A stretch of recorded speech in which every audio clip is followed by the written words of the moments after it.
اصل میں یہ سمجھتا ہوں کہ یہ بہت بڑا مسکنسیپشن ہے. سعودیہ والوں کو پتہ ہی نہیں کہ تبلیغی جماعت کی حقیقت ہے کیا. یہ بہت بڑی جو ہے ناواقفیت کی دلیل ہے.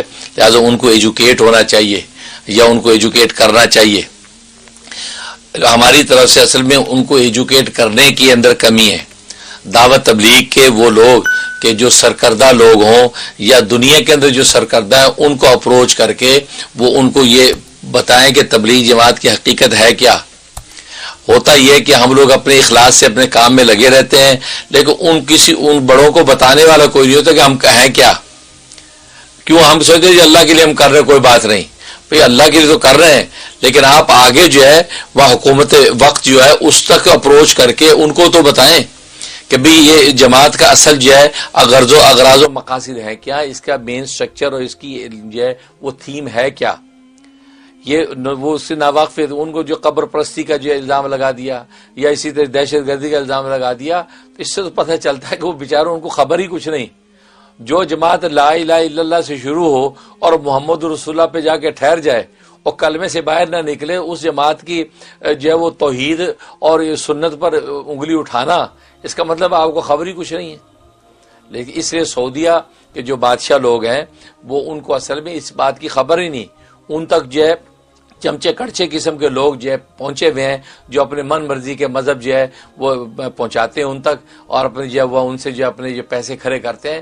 انہوں نے یہ سارا تصویر بگاڑ کے ان کے سامنے پیش کر دی ہے, اور وہ بادشاہ لوگ ہیں ان کو کیا پتہ, ان کا جی ٹھیک ہو گیا. ایسا نہیں ہوگا. آپ ان کو اپروچ کریں.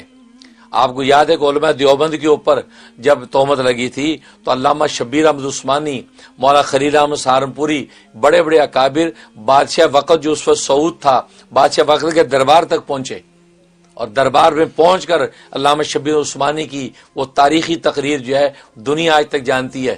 علامہ شبیر عثمانی عربی میں وہ تقریر کی تھی کہ بڑے بڑے وہاں کے محدث اور مفسر حیران ہو گئے, اور سعود کے پاس جو ایک لفظ کا کوئی جواب نہیں تھا, اور اس نے کہا ٹھیک ہے, خاموش ہو گیا. اس نے کہ جی ہم ٹھیک ہے بس بات ختم کرو, اور بڑے بڑے کا کوئی جواب نہیں دے سکا اس کے سوالوں کا حضرت شیخ الاسلام کے. مطلب ہے کہ آپ وہاں تک اپروچ کریں.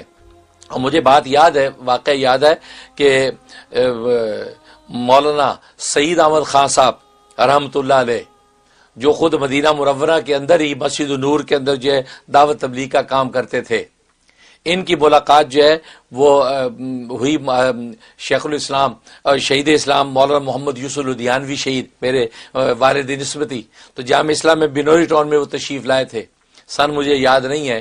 تو حضرت کے ساتھ بیٹھے تھے تو انہوں نے یہ فرمایا, مولانا سعید احمد خان صاحب نے فرمایا کہ باہر کی دنیا میں یعنی پاکستان سے باہر کی دنیا میں ہمارا دفاع ابو الحسن ندوی کرتے ہیں, مولانا ابو الحسن ندوی کرتے ہیں علی میاں, اب تو رحم اللہ تعالیٰ ہو گئے, اور پھر پاکستان میں ہمارا دفاع آپ کرتے ہیں یعنی مولانا محمد یوسف لدھیانوی شہید.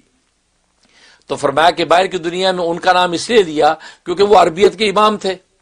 تو وہ کیا تھا کہ وہ سعودی عرب کے اندر, مصر کے اندر, عرب سٹیٹس کے اندر وہ دعوت تبلیغ کی اصل حقائق ان کو بتاتے تھے ان کی زبان میں, تو وہ سب اس کے حوالے سے مطمئن تھے.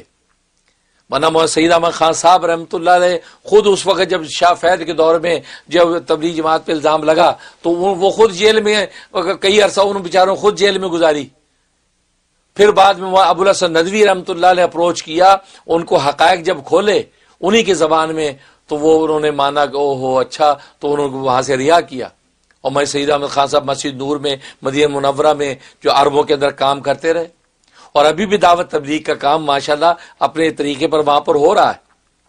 تو لیکن یہ جو مسکنسیپشن پیدا کرنے والے جو ہیں یہ بادشاہوں شہزادوں کا کوئی قصور نہیں, ان کو تو پتہ ہی کچھ نہیں ہے.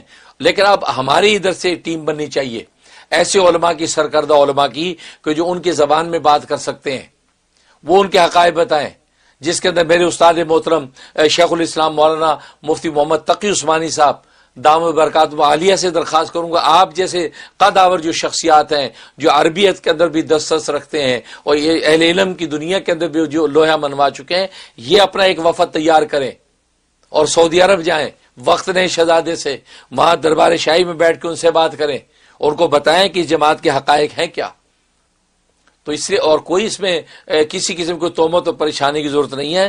ان بادشاہوں اور شہزادوں کو خبر ہی کچھ نہیں ہے کہ جماعت کی حقیقت ہے کیا. جو جماعت اللہ سے سب کچھ ہونے کا یقین اور اللہ کے غیر سے کچھ نہ ہونے کا یقین، شروع یہاں سے جو جماعت ہو، اس کو آپ کہیں کہ یہ قبر پرستی کرتی ہے، اس کو آپ کہیں کہ یہ شرک کرتی ہے. یہ تو توحید کے اس مقام پر فائز ہے کہ اس توحید کے مقام پر شاید آپ فائز نہیں ہیں، آپ اس توحید کے مقام پہ نہیں پہنچ سکتے. ساری دنیا کے قبلہ سعودی عرب ہے، سعودی عرب کا قبلہ کچھ اور ہے، یہ ساری دنیا جانتی ہے. تو کہنے کا مقصد یہ ہے کہ یہ اس کو بتانے، ایجوکیٹ کرنے کی ضرورت ہے. تو اس کا طریقہ یہی ہے کہ اپروچ کریں. اصل جو ہے اس پر نتیجہ یہ ہوگا کہ انشاءاللہ اللہ کے رحم سے ان کو جب پتہ چلے گا، جیسے علماء دیوبند پہ جب تہمت لگی، جب یہ سب صاف کیا المحنت المفند جو ہے، اس کے نتیجے میں پھر کیا ہوا، انہوں نے سارے فتوے واپس لے لیے، رجوع کر لیا کہ نہیں صحیح ہے. اور آج وہ علماء دیوبند کو ہی اصل سمجھتے ہیں. اور یہ امام کعبہ عبدالرحمن سدیس اور دارالعلوم دیوبند انڈیا کے اندر ہی آیا، وہ اسی کو جو ہے وہاں جو علم اور فضل کا قلعہ مانتا ہے. تو معلوم یہ ہوا کہ ان کو پتہ ہی کچھ نہیں ہے. لہٰذا جو ہے دعوت تبلیغ کے جو سرکردہ لوگ، جو علماء سرکردہ ہند و پاک کے اندر ایسے ہیں، ان تک اپروچ کریں. پھر وہ سعودی عرب کے وہاں وفد لے کر جائیں. یہ ادھر ادھر جو رونے دھونے سے کچھ نہیں بننا، ان تک اپروچ کریں. محمد بن سلمان سے ٹائم لیں، اس کے ساتھ بیٹھیں، اس سے بات کریں، انشاءاللہ یہ مسئلہ حل ہو جائے گا. اور باقی یہ سے پریشان نہ ہو کہ انہوں نے یہ فتویٰ لگا دیا، کر دیا. یہ اہل حق کے ساتھ تو ہی چلتا ہے. نبی پاک صلی اللہ علیہ وسلم کی زندگی اٹھا لیں، یہ تہمتیں، یہ الزامات، یہ تو امتحانات ہیں. ان امتحانات کے اندر تو سونا کندن بنتا ہے، اسی سے تو پھر حقائق کھلتے ہیں. اسلام پر تہمت لگانے والا جو ہے مغرب، آج اسلام کے حقائق اس کے سامنے روشن ہو رہے ہیں. تو جتنا زیادہ کسی حق کو دبایا جاتا ہے، وہ اتنا اٹھ کر جب اور روشن ہو کے آتا ہے تو نادان لوگ پھر اب اس کو ایکسیپٹ کرتے ہیں. تو دعوت تبلیغ کا ایک دم یہ اس کے خلاف بات جو اٹھی ہے، اب وہ عرب دنیا کے اندر ہی جب اس کے بارے میں جب بحث و تمیز کے بعد اصل چیز سامنے آئے گی، عرب دنیا ہی سب سے پہلے دعوت تبلیغ میں نکلنے کو تیار ہو جائے گی. تو ہو سکتا ہے اللہ کا یہ کوئی تکوینی نظام پیچھے کام کر رہا ہو کہ اب دعوت تبلیغ، کیونکہ سعودی عرب کے اندر آپ جانتے ہیں اب آل شیخ کے تصور کے نتیجے میں وہاں جو سلفیت کو پروموٹ کیا جا رہا تھا، سلفیت کا قلعہ کما کیا جا رہا ہے. کیوں کہ یہ دہشت گردی، یہ وہاں کی ان کے بقول ان کے جہادی یہ ساری سرگرمیوں کی مین جڑ یہ سلفیت ہے. لہٰذا محمد بن سلمان نے اور حکومت سعودیہ سلفیت کی جڑ کاٹ دی وہاں، اور دنیا بھر میں سلفیت کے خلاف جو کام شروع ہو گیا ہے. اب انہوں نے کیا کیا، ان کے اندر جو وہ سلفیت کے شاطر لوگ، انہوں نے یہ ملبہ تبلیغی جماعت پہ ڈال دیا کہ جی یہ بھی ہیں جی، انہوں نے کہا اس کو بھی کرو. تو یہ اصل سٹوری ہوئی ہے.